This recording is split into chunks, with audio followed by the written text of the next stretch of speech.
Jemi.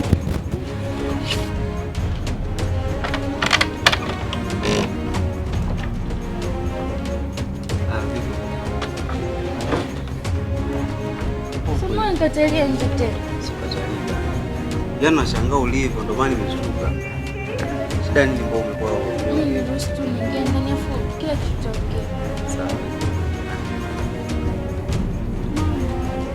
Mama. Kanifukuza.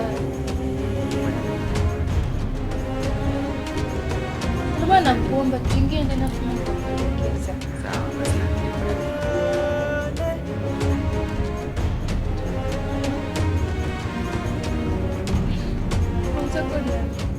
Mimi na mimba.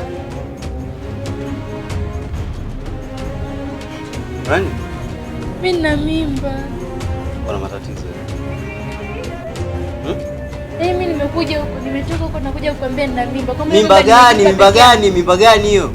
Wewe unabebaje mimba bila taarifa? Kwa mimi siku zote kwa mimi ndio maana nilikuwa nakuomba unioe, ulikuwa hutaki. Una kichaa wewe? Una mapepo? Wewe jamani, kwa unataka kuniruka kabisa. Na kuruka wewe kamba. Humu ndani kachumbaka.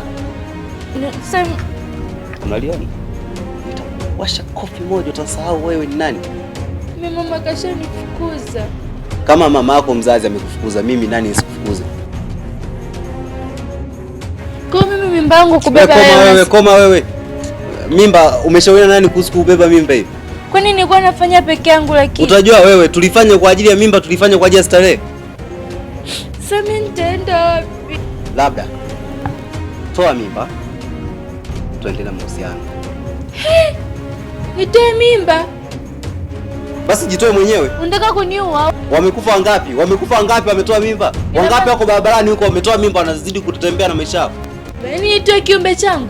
Chagua moja. Utoe mimba au mtoke wote. Mimi siwezi kuondoka. Sasa mimi nitaenda wapi kama unanifukuza? Mama kashanifukuza, sina pa kwenda kabisa. Basi nipe mimba yangu, kama unao nipe. Weka kwenye kifungashio nipe, nenda. Mimi ndo maana nilijua. Uniletee familia. Nikikwambia unipeleke kwetu uje kwetu utaki. Kuna matatizo. Kuanzia leo usijuane. Na ole wako. Unataka kumzesha nani? Toka kwenu. Mimi sio. Nakaa hapa. Toka.